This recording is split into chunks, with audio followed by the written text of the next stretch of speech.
శకుంతల తల్లిదండ్రులు విశ్వామిత్ర మరియు అప్సరస మేనక.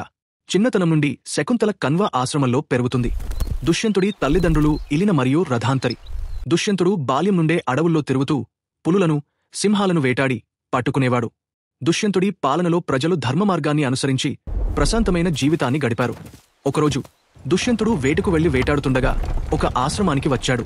అది మహర్షి కణ్వాశ్రమ ఆశ్రమం. దుష్యంతుడు మిగిలిన వారిని వదిలి ఆశ్రమానికి ఒంటరిగా వెళ్లాడు. అక్కడ అతను కణ్వముని దత్తపుత్రిక అయిన అందమైన శకుంతలను చూశాడు. ఆమె అందానికి అతను ముగ్ధుడయ్యాడు. శకుంతల కూడా దుష్యంతుని అందానికి ఆకర్షితురాలైంది. శకుంతల విశ్వామిత్ర మహర్షి మేనకల కుమార్తె. గంధర్వరీతిన వివాహం చేసుకున్నాడు. వివాహ సమయంలో శకుంతలకు రాజలాంఛనాలతో ఆమెను రాజధానికి తీసుకువెళతానని మాటిచ్చి రాజధానికి వెళ్లాడు. శకుంతల దుష్యంతుడు వెళ్లిపోయిన తర్వాత అతని ఆలోచనలలో మునిగిపోయి ఉంటుంది. దుర్వాస మహర్షి ఆశ్రమానికి వచ్చాడు. శకుంతల దుర్వాసుడు తనను పట్టించుకోలేదని కోపంతో దుష్యంతుడు ఆమెను పూర్తిగా మర్చిపోయేలా శపించాడు. కొన్ని రోజుల తర్వాత శకుంతల గర్భవతి అని తెలిసింది.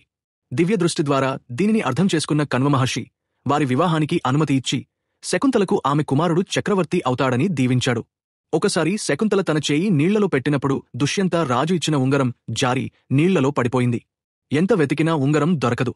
కొన్ని నెలలు తరువాత యుషి చెప్పినట్టే శకుంతలకు చక్రవర్తి లక్షణాలు కలిగిన కుమారుడు జన్మించాడు. సర్వదామనుడికి 5 సంవత్సరాలు అప్పటికి దుష్యంత రాజు శకుంతల కోసం రాలేదు. కణ్వ మహర్షి శకుంతలను అత్తవారింటికి శిష్యులను తోడిచ్చి దుష్యంతుని వద్దకు పంపాడు. దుష్యంతుడు శకుంతలను తెలియనట్లు ఆమెను నిరాకరించాడు. శకుంతల దుఃఖిస్తూ పలువిధాల ప్రార్థించిన దుష్యంతుడు ఆమెను స్వీకరించడానికి అంగీకరించలేదు. శకుంతల ఉంగరాన్ని పోగొట్టుకుంటోంది. అందువల్ల దుష్యంత శకుంతలని గుర్తుపట్టలేదు. చివరగా శకుంతల చాలా బాధతో ఆశ్రమానికి వచ్చేస్తుంది.